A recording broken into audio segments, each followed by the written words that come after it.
Hey everyone, I want to introduce this next guest. His name's Joe Speredon. He's amazing. I've met him a couple times now, and he runs a men's group where one of his missions in life is to help men heal with other men, and which is great for us women because he's aiding in helping us get our men back.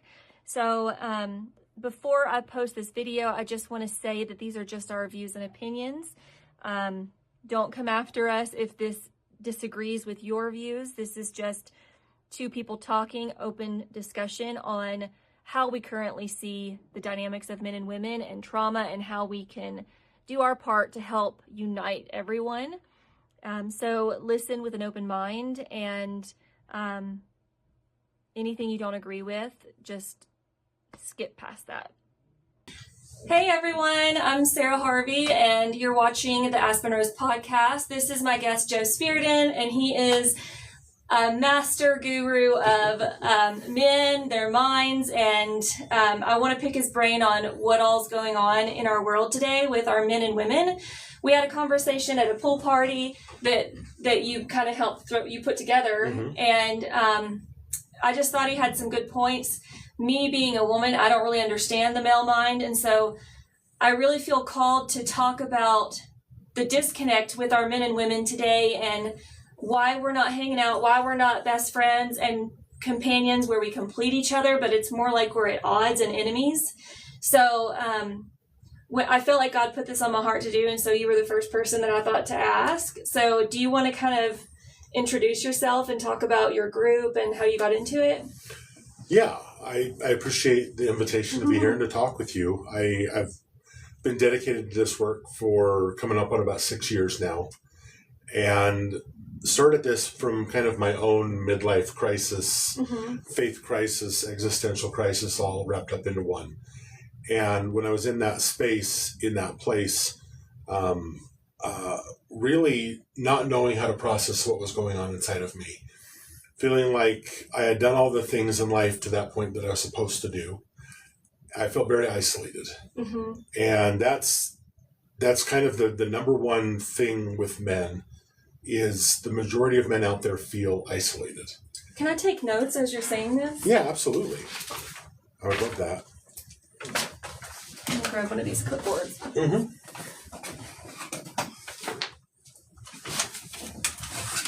Okay.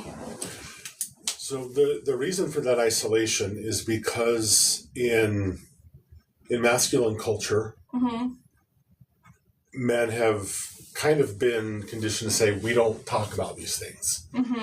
And some of that comes from other men, and that whole, just rub some dirt on it, walk it off, grown men don't cry, all that kind of stuff, is we don't talk about anything real. Simultaneously, when we're young and when we're growing up, we've kind of gone through this whole process of finding out and thinking that we're not okay just as we are. And I think men and women have experienced that to a certain level, of course. Yeah. And it's just the ways that we have corrected, quote unquote, corrected our behavior to feel like we can still be accepted and we can still be loved. So as I went and started doing some of the work for myself, I got really, really down, really low, to the point where I was kind of going through some suicidal ideation, and that got pretty dark. And it got there because I didn't see any other options. I didn't see another path. And fortunately, I was introduced to a men's group at the time called Sacred Sons. And Sacred Sons, they're primarily retreat based. They do a lot of retreats. They do a lot of 3-4 day, events. And that was an amazing experience because that was the first time I had ever learned that it wasn't just me. Yeah. That it wasn't just me that was feeling that. And it was really surprising because I'm a straight, heterosexual, at the time, more so than even now, but Christian male, married, 4 kids, middle class, blonde hair, blue eye. And a lot of the guys that showed up there, in my opinion, didn't fit that same mold. And I felt like, these guys aren't like me and I'm not like them.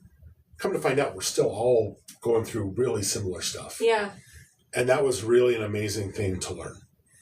And that started me down this path of really deep diving into what is masculinity, what is healthy masculinity, what has brought us here as a society, what can we do about it. And I've been working in that space pretty heavily for the past 5 years. Okay. And is that when you started your men's group? So as I was leaving this event, somewhat selfishly, I'd been to enough like weekend work retreats and things to know it doesn't last, right? You're coming off this high and it feels really exciting, but I knew that if I wanted something that was actually going to work, I needed to bring it home with me. Yeah. And so at that time, this was right mid of 2020. It's like, I'm going to start gathering people together in this time when everybody's saying don't gather people together. But that's when I started the Utah Men's Circle. That's what it's called. That was the initial group that I started. Okay.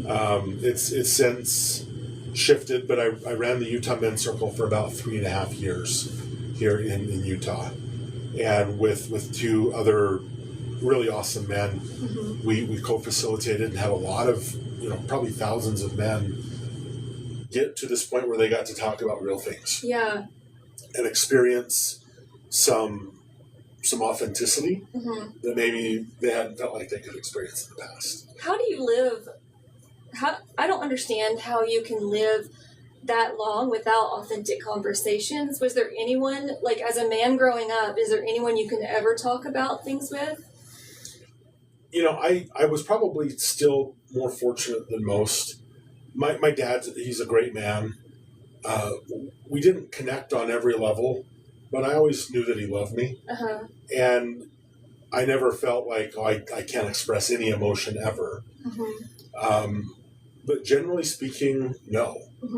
And men just kind of tend to like push that down and push it down. And it comes out sideways. It comes out in the form of addiction. It comes out as abuse. It comes out as kind of misguided aggression. And that's why a lot of the things that people might call toxic masculinity, which I'm not a fan of that term, right? But generally speaking, that's men trying to cope with, I feel these things and I don't know what to do about it. Can you put into words like what most men are feeling that they don't know what to do? Well, I think it's that they are feeling. Yeah. It's just that they're feeling it all. And because we spend a lot of time, and you're supposed to, you graduate high school, and then you're supposed to go to college, you're supposed to get married, you're supposed to have some kids, you're supposed to have a job, you're supposed to, raise everybody. You can stay pretty busy and pretty focused on that and not have to spend as much time focused on yourself. And most men do. They lose themselves in those things. Okay. And that in and of itself isn't bad. The only way that that's bad is when you don't start with any sense of self. And that's what happens, I think, for a lot of men when they get into that 40s and 50s age range, is it's, well, crap, I've done all these things that I was supposed to do. And now my kids are getting a little older, they're a little more self-sufficient, and I don't know who I am. And I don't know what's the next thing that I'm supposed to do. I can really throw them into this crisis state of, I've got 25 years of repressed feelings and repressed experiences and all these narratives and stories, and I don't know what to do with it. Interesting. Do you think, so you're saying that so often people can get away with it because they're so busy. So are we, the reason why we're coming into this now, I don't know that they've had much discussions on this, and I feel like it's a new thing, at least in my world. Do you think it's because we're in that age bracket that it's coming to our awareness, or do you think that kind of the collective is healing so much that now we're working on that? Do you think this is a cyclical thing where every time people enter into this age frame, they start working on it, or do you think it's new? Right. I think it's a mixture. I don't think it's just one, which I know is kind of the easy answer. But when you look at historically, what, especially in the United States, what our culture has been, like this is the pendulum swinging. And there was a long period of time where men they had an equal level of power. And in many ways, they abused that in the ways that they treated women, in the ways that they treated other peoples, whether it was other races or, whatever it is. Yeah. And they really were operating from a place of fear and a place of misalignment. But in that space, we got to a point where that needed to start shifting. And it has. And it is, and rightly so. Mm-hmm. So that we can have more equality, so that we can have things in a better way.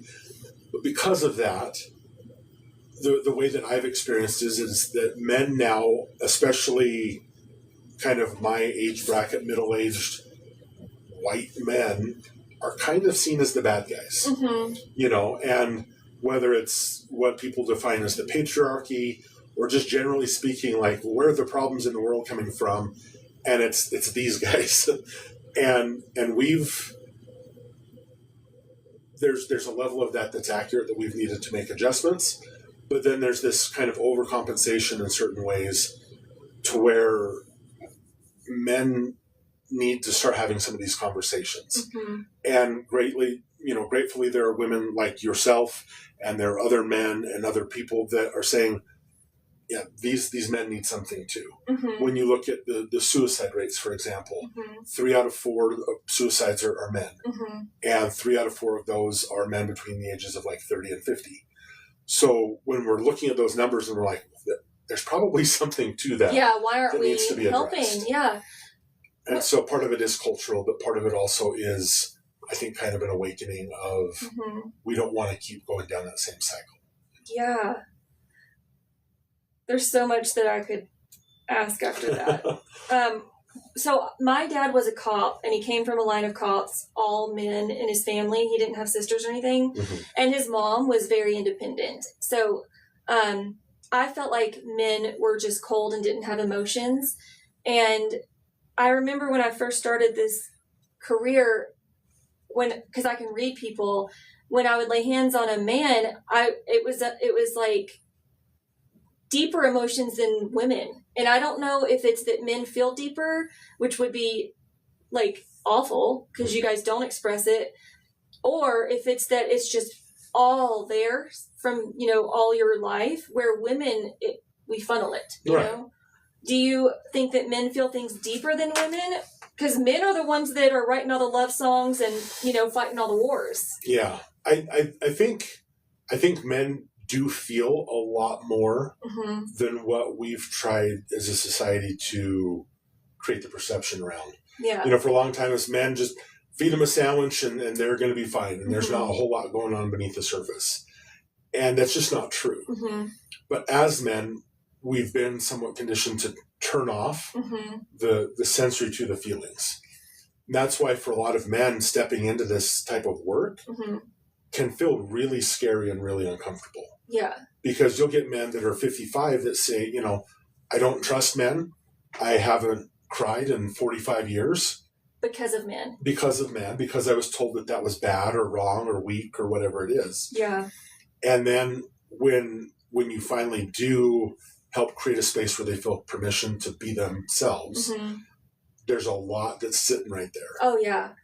I even had that when I was stuck at my parents' house. My sister kind of came to my rescue, and that was the first person ever to defend me, and I felt safe. And I had this full-blown panic attack, in the middle of my whole family, and disassociating in a way, because it was just, I had been surviving and building and for so many years, and there was so much buried there. And I kind of feel like that might be really how anyone that hasn't done this work, like if you want to open that door, get ready, because it's like you're breaking a dam. Yeah. And so is that what the groups are for, to kind of help prepare people and give them a safe place to do that? Yeah, very much so. I think, as I've done this work for the past 5 years, 6 years, I have a lot of people reach out to me on social media. Mm-hmm. And the interesting thing is the majority of it is women. Mm-hmm. And it's women with husbands, with boyfriends, with sons, with fathers. And they're coming to me and saying, I'm tired. Because men, the one place that they do feel safe is their partner.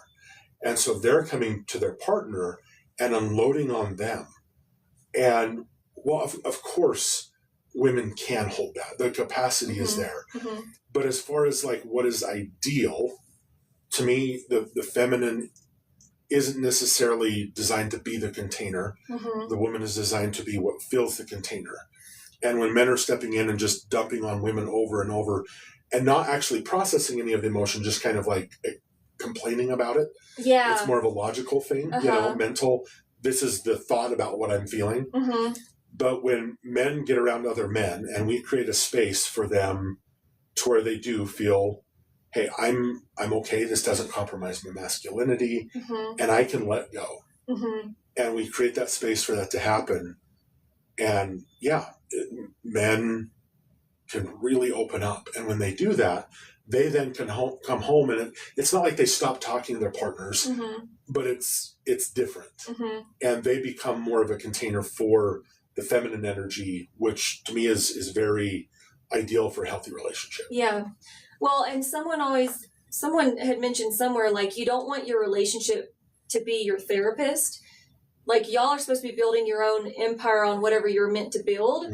But, and I had a couple that came in, and I've seen this in a few people where certain dynamics work because one person needs to be needed and the other person needs. And it's not balanced, because I'm like, but you're not growing. And if you being needed is taken away, do you feel worthy? So a lot of times dynamics will work, but it's not, like, maybe for a minute, but then you should grow and evolve. So that's interesting. And you even said something about, well, just now, because if men don't feel safe with men, wouldn't that be the initial problem of where it started? So what do you think happened that initially started something like that? Like a Nimrod character that was like, you're not a man, like, right. Maybe a man was so wounded that he couldn't handle other people's emotions because his emotions weren't ever validated. And so because he had such status and power, he set the tone from then on. Like, how do you think? Yeah. As you go back and look, again, historically, especially in the U.S., I've talked to a lot of people outside of the U.S., but specifically here, you go back to like the 20s and the 30s, and we were coming through the Industrial Revolution, and then we go through World War I. And what happens in World War I? A lot of the men go off to war. And these men are off to war, and their sons are home with their mothers, right? Oh, okay. And those men come back, and very quickly after that, we have the Depression, and then we're right into World War II. And simultaneously, the men that aren't at war are starting to go into offices, where for hundreds of years before that, boys would go to work with their fathers, with their uncles, with their grandfathers. Oh, wow. And now you've got these young boys whose fathers are either physically absent or they come back from war and from these places, and they're very emotionally and mentally absent. Yeah. And these boys are trying to figure out life and trying to figure out what's going on, and it's left to their mothers to talk to them and to teach them. And they learn that I'm not okay just as I am, because boys naturally can be very aggressive. And for a lot of mothers, especially because they're exhausted and they're trying to do all these things, it's like, stop roughhousing, stop doing this, they need it. Yeah, right? It's like the little ant, like a lion. You let them fight. And, yeah. And so because they were there, and at the same time, we had the school system, the public school system, where 85% of teachers are women. It's doubly reinforced to these boys that for me to be accepted, for me to be okay, I need to please women. I need to make them happy with my behavior. And I haven't had men around me that I can talk to that are modeling any kind of healthy behavior. And what I'm getting from my dad is he's tired all the time. He goes to work. He comes home. He's kind of detached. If I dare express anything, he's generally irritated about it. And I better just kind of keep all that to myself. Okay, I've got 2 points. So the boys are home with the moms, but also when you look at the mother-son enmeshment epidemic that's happening, the mothers didn't have their husbands either. Exactly. So they just bonded together, like in an unhealthy attachment, which we're still seeing a lot of. The other part was if the young boys are being raised by the women, wouldn't that make them more emotionally available? Where did the cutoff? Well, it would make them more emotionally available because as their emotional expression looks somewhat different from females, and theirs was more of the aggressive side. Okay. And again, mothers generally were saying that's not an okay behavior. Uh-huh. Now, again, when you look at the United States and you look at the Protestant religions, especially, there was a lot of repression across the board. But we were learning, like, you're here to be very quiet. You're here to be very reverent. You're here to be very subdued. And women were modeled a lot of the same things. Mm-hmm. That your emotional expression, your sexual expression, your physical expression needs to be very, very meek and modest. Yeah, exactly.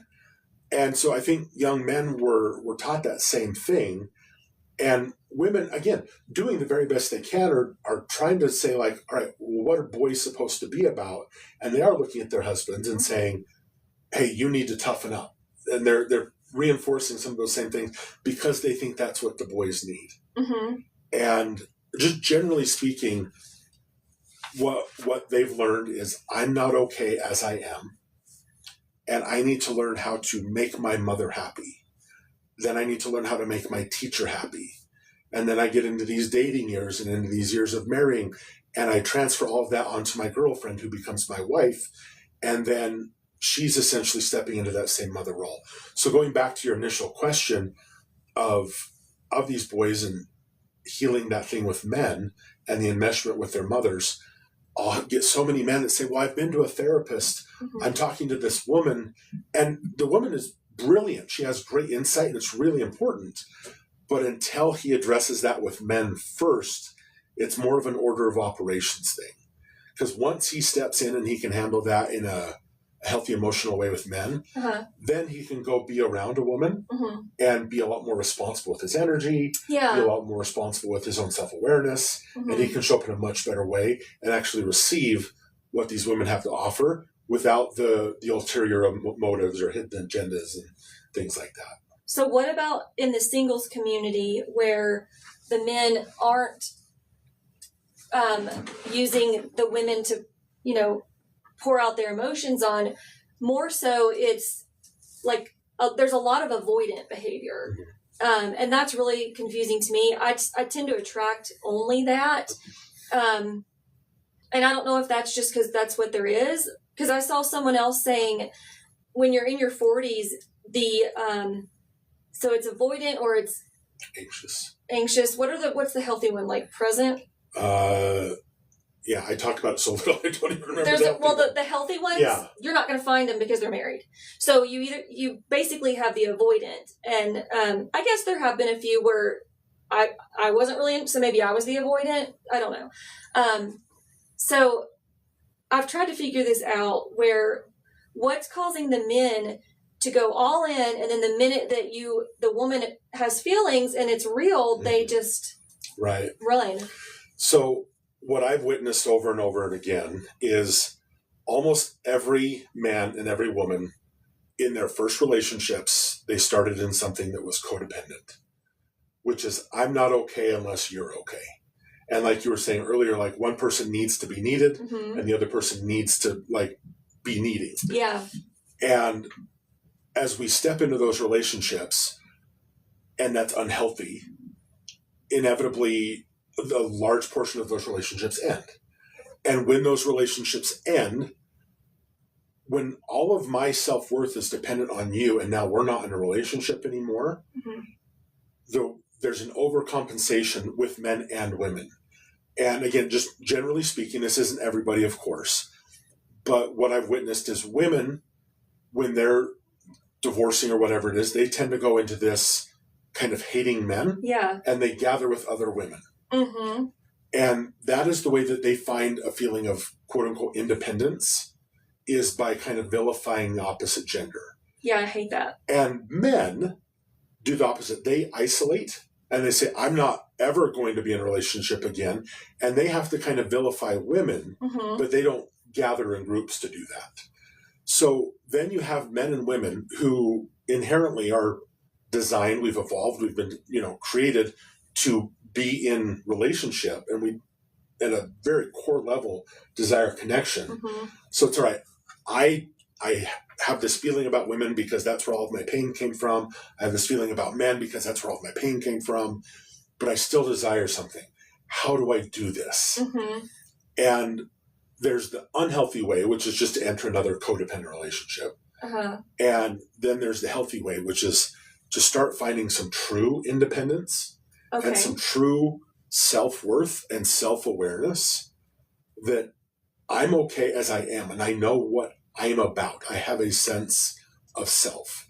And I meet a woman who also has a sense of self. And then as we come into a relationship, if we've both done that level of work, then we say, hey, you're amazing. I'm amazing. Let's go be amazing together.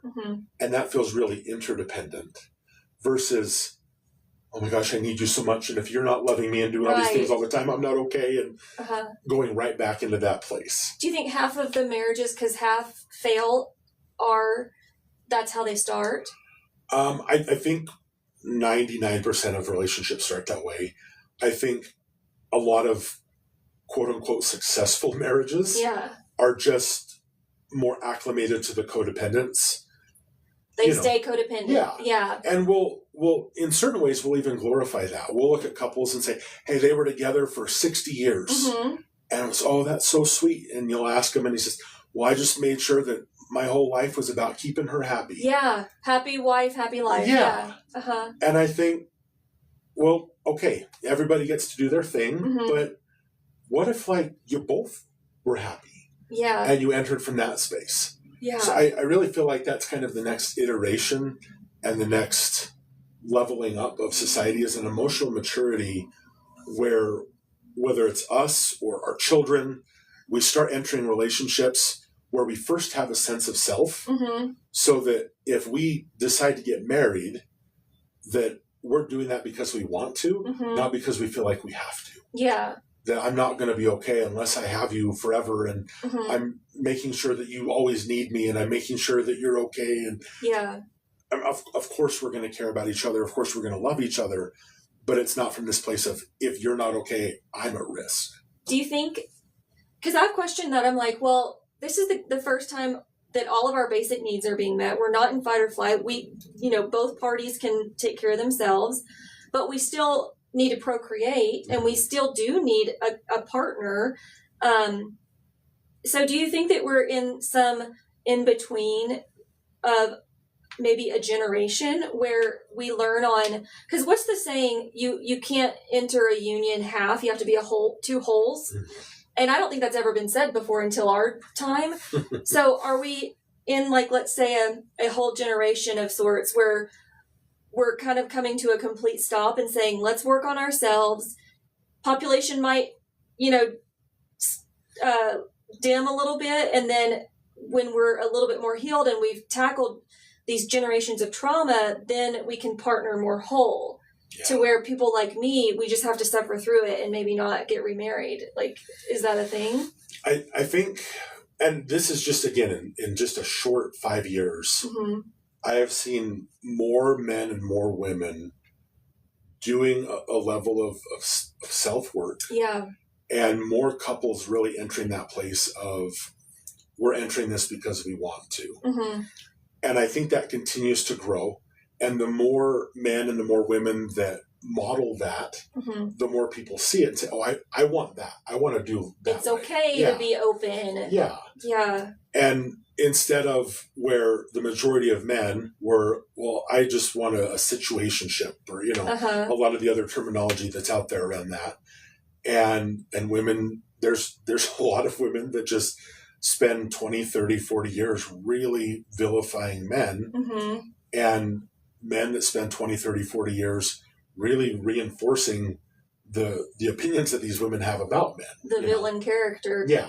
So what are your thoughts on why men choose? So I've talked to a few people about this specifically, where the reason why so many men are doing situationships is because, let me see if I can quote it properly. So because a man in the old times would want marriage for his sexual needs, the fact that he can get it so easily, there's no reason to wife up a person because they can get what they want without losing their resources.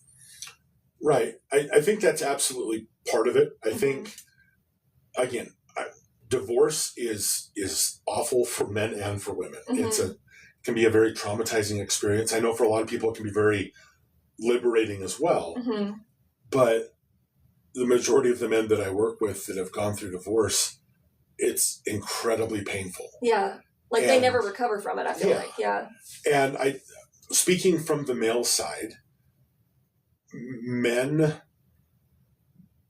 and I'm trying to be very sensitive because I know there's situations where it's not this way, but I'm just speaking very generally.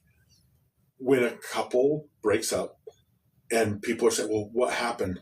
The man takes the blame. Even if a woman cheated or a woman did, it's, he drove her to that, right? And the men generally are the ones that are being called the narcissists. They're the ones that are being called abusive. And in some cases, that really is true. But in other cases, it's not. But culturally, when a couple breaks up, it's very rarely, hey, we've just decided this isn't best for us. It's, the man is awful. The man is horrible. The woman, thank goodness, escaped this horrible human being. And men are on the other side of that saying, why do I want to do that again? Yeah. Why do I want to be a part of that? Yep. And so I'm just going to find, like, to your point, I'm going to get my needs met and not be in something like that. And I've talked with a lot of men that have spent years doing that. It's not fulfilling. Yeah, it can't be. Right. Yeah. It's fun for a period of time, and I think there's a level of liberation in that. But you get 3, 4, 5 years into it, and it's like they're less happy than they were. And that's generally when a lot of men will start to do some of that. What's going on with me? And looking at that stuff. That's good that they start thinking that way. Yeah. So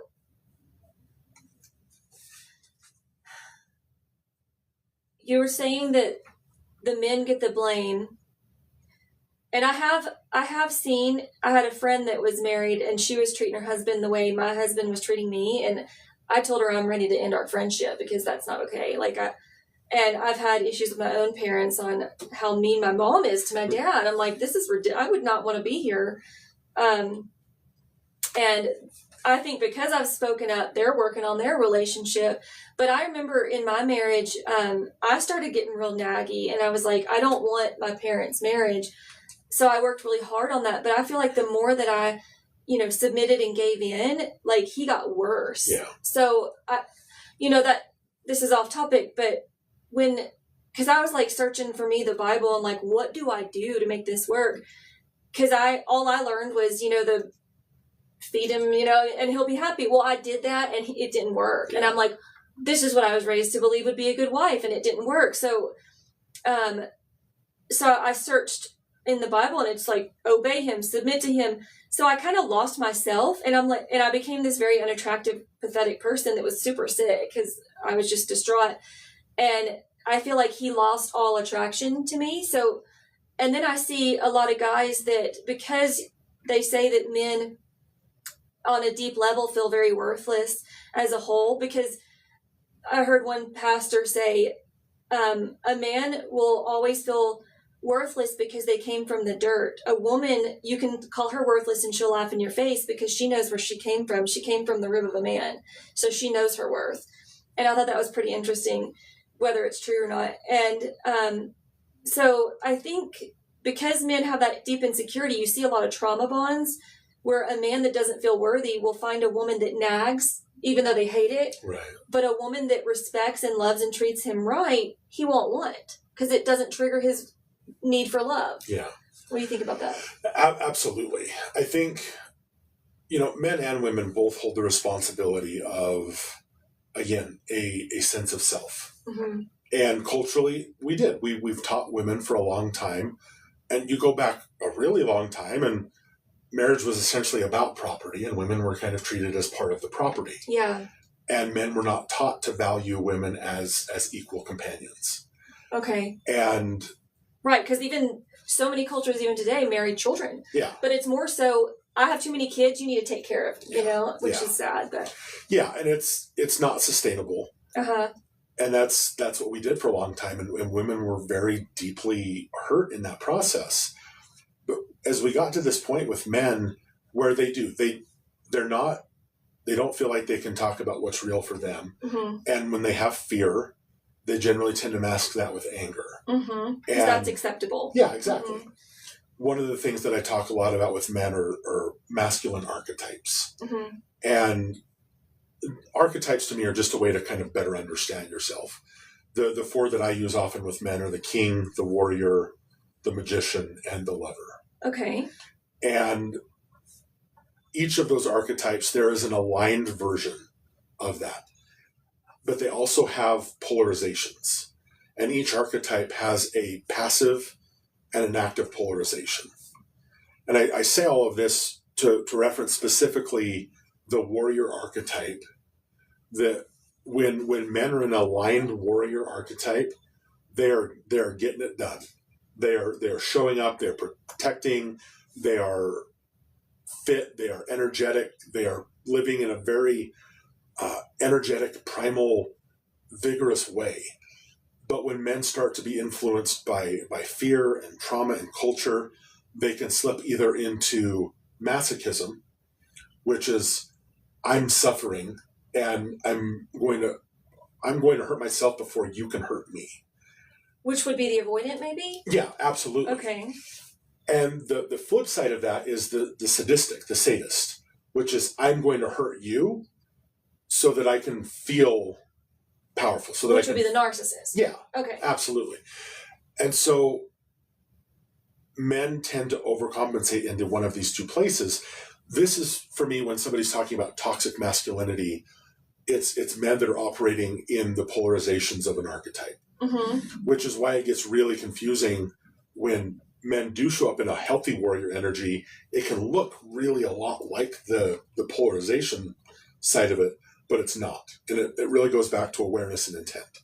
Okay. So I'm saying all of this because men created for a long time this idea of I'm physically stronger, I have power over you, and because I'm so afraid of losing that power and because I don't really have a sense of self, I can dominate you either physically or mentally or emotionally, but I'm also going to kind of allow you to nag me, mm-hmm. which is the masochistic side. Well, it also kind of justifies his treatment of you. Yeah. Because if you fight someone that's not fighting you back, then you're just a monster. Yeah. So, okay. Which men, there's plenty of men that have shown up that way too. But mm-hmm.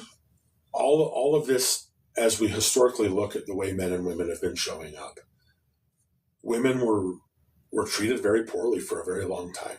And now we're like waging war. and yeah, very much so. Uh-huh. We fight for equality, mm-hmm. and there are varying opinions of whether we have that or not, whether we have achieved that or not.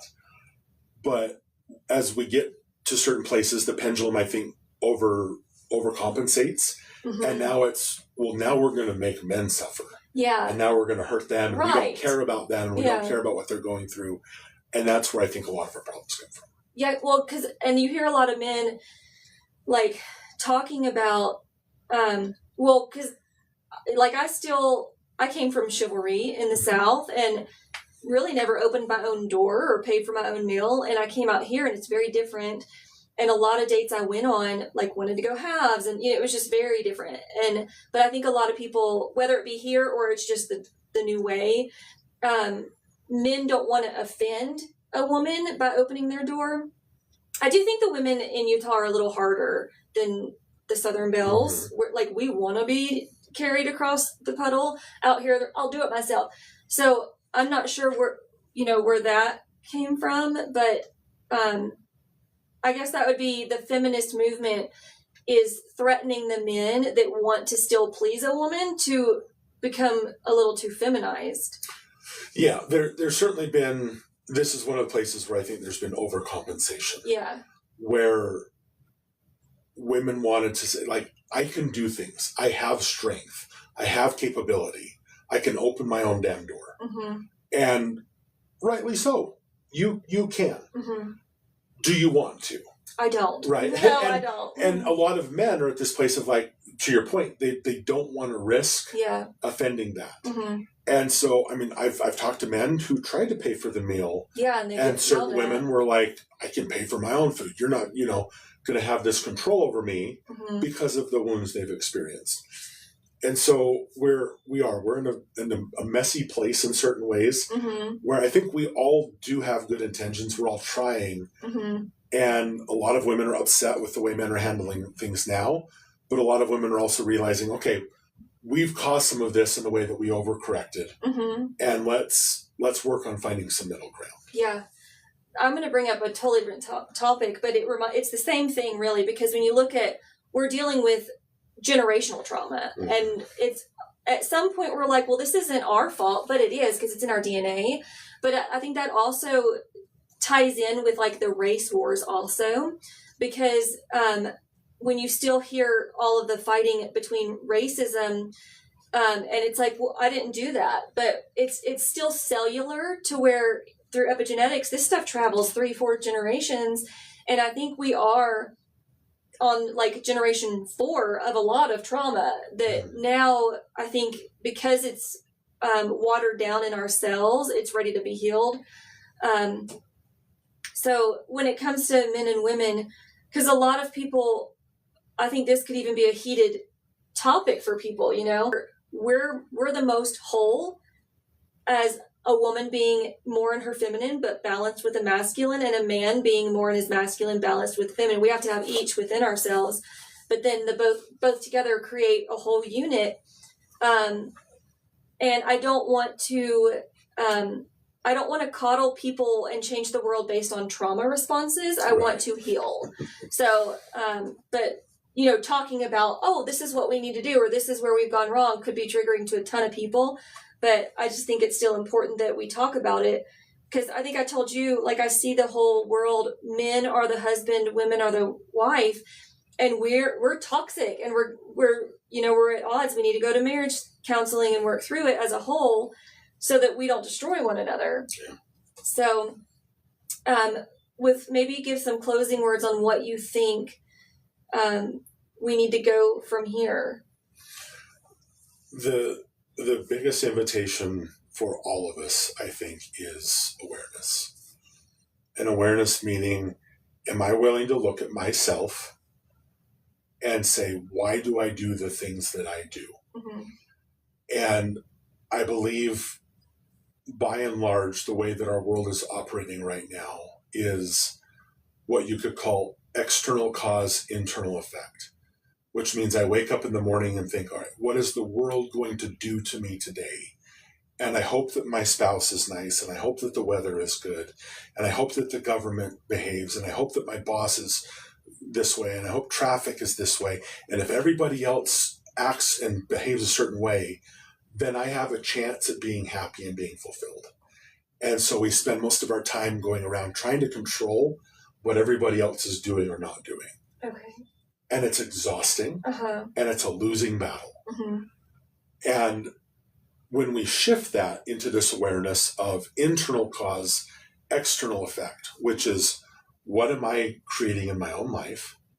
Where do I have accountability for what I'm experiencing, men and women?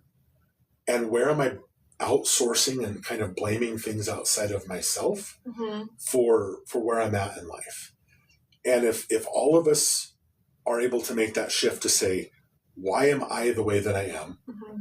And of course, we can be aware of the way that we were treated, but it's still our responsibility to do something about it now. Right. And to get out of the victim mindset, to get out of this, everybody else is bad but me, everybody else is wrong but me, everybody of this gender or this race or this orientation or this religion is wrong and I'm right. Mm-hmm. It really does shift. Then you wake up in the morning and think, what do I want to experience today? What do I want to create today?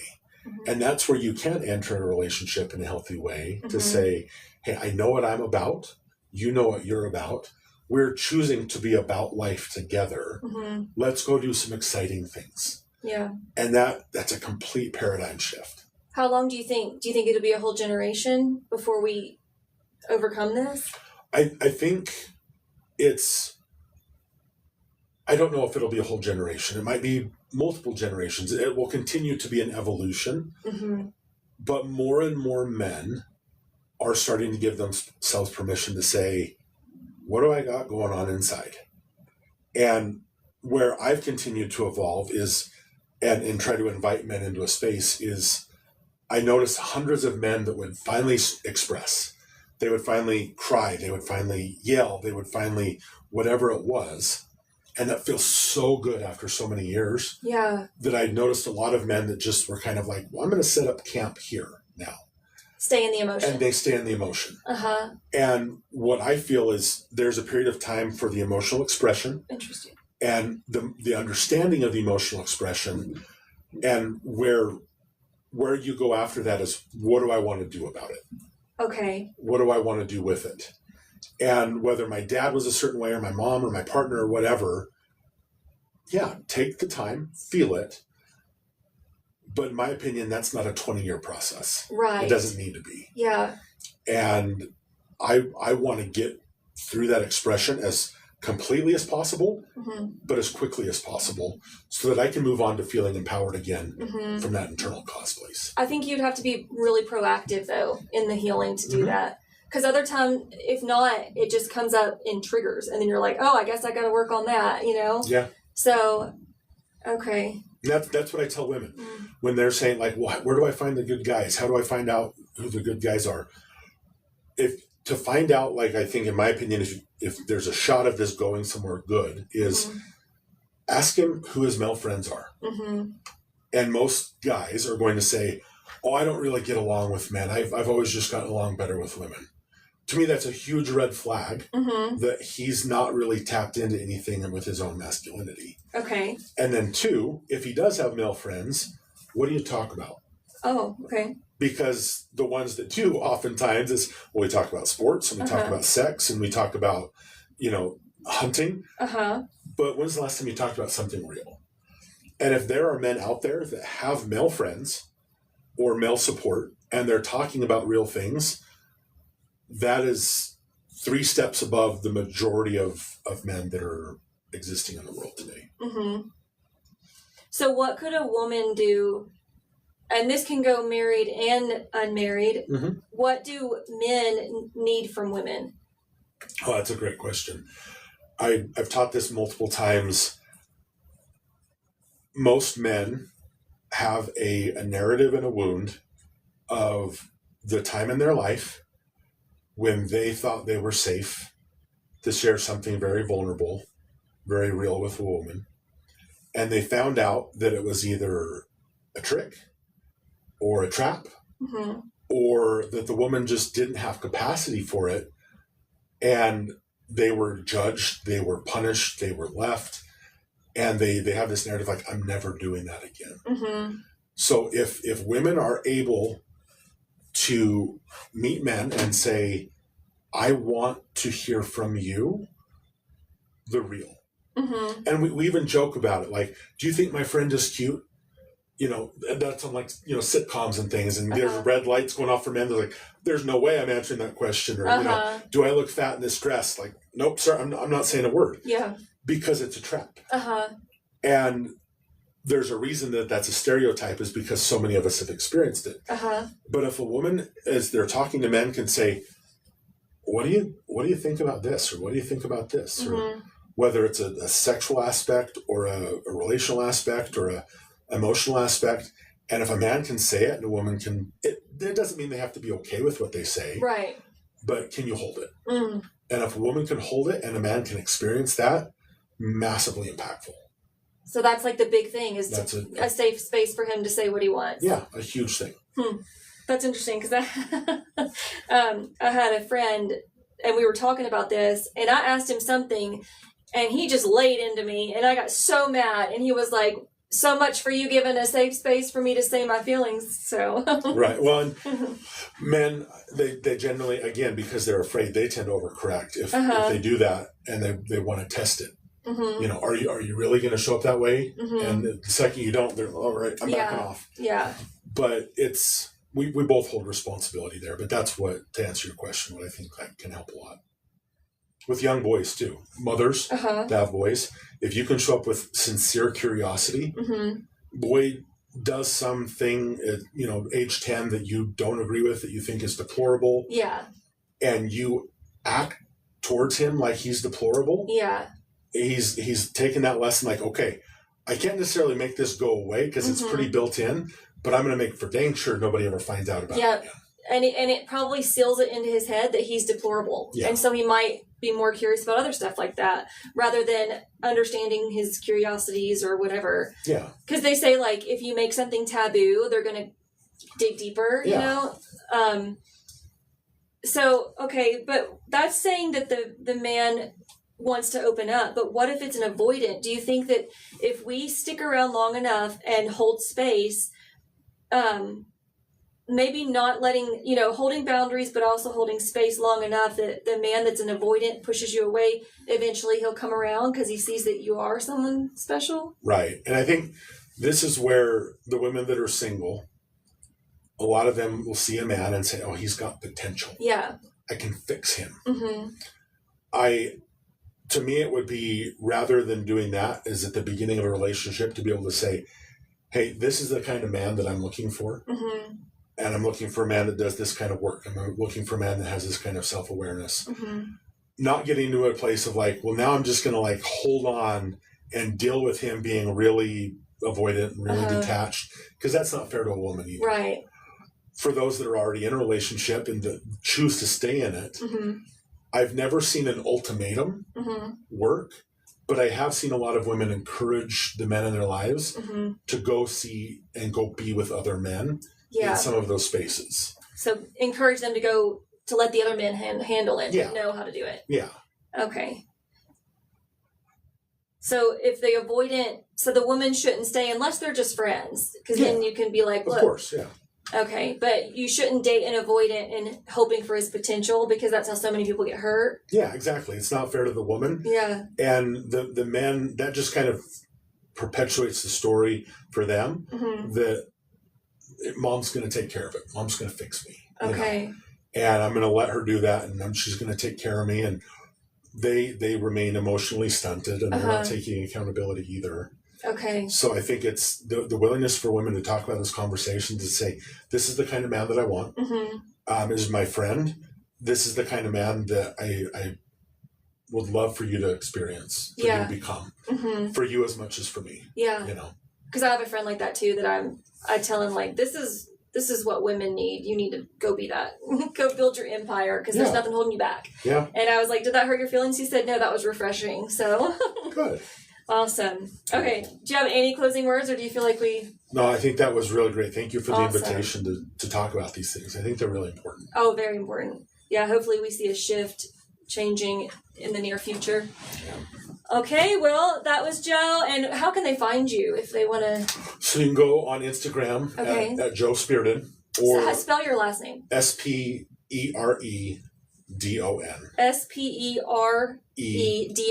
Okay. And I'm on TikTok as well, so you can probably tag me there. Okay. And then the men's group that I run now is called, and again, you're going to need to write this out, the Algiz Guard. ALGIZ.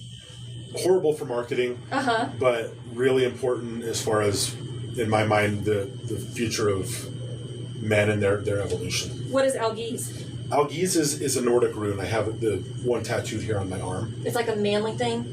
For me it is. It represents both safety and significance. And when men can find that internally and have that internal sense of self, that is when I think they're best prepared to provide that for the feminine, for children, for community, for society in a healthy, sustainable way. So that's what that's been about. And men finding that so that they can then in a really aligned way, go provide that for the world. Thealgiesguard.com? Yeah. Okay. Can I ask you one more question? Of course. Okay, because I want to balance this so it's not all about what the men need to do. I want men to have a chance to talk about what's so important for them in relationships. Because I hear all the time, the single men in their 40s, their only option is a single mom and a fat girl. And I'm like, hey, it's like all of me. So, like, I know that that's important, but how important is that? Because, especially in Utah, the women, like, everyone has, like, surgeries to look so fit, and they're fit anyway. In the South, you're curvy. You know, you're on your biscuits and gravy and grits and stuff. Mm-hmm. It's just not as big of a deal. So how important is that, and why? Could maybe go into that. So I think this is part of the overcorrection. Mm-hmm. That for a long time, again, 40s, 50s, 60s, you're wearing a dress, you're going to be a certain level of fit, mm-hmm. you're going to make sure your hair is done, you're going to make sure that this is ready for them, mm-hmm. you're going to do all of these things, and there wasn't a lot of reciprocity in that relationship mm-hmm. from the man. Uh-huh. And he was letting himself go, right? And some of that stuff.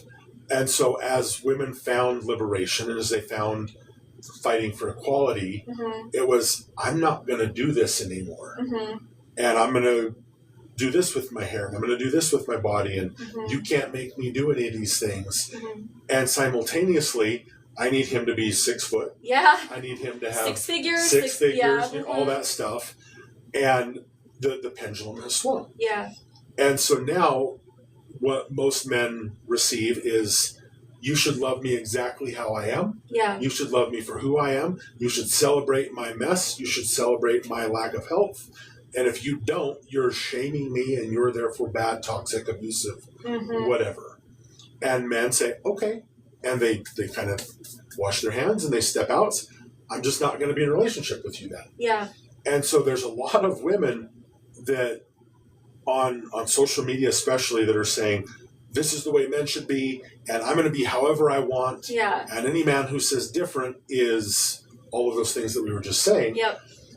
And it doesn't really feel like there's a space for most men to say, well, okay, I hear what's important to you. This is what's important to me. Mm-hmm. And just being able to have the conversation. Mm-hmm. Being really healthy or fit or certain, your hair done a certain way or your makeup done a certain way, to some men is important. To others, it's not. Mm-hmm. But are we emotionally able, maturity level able to have the conversation? Mm-hmm.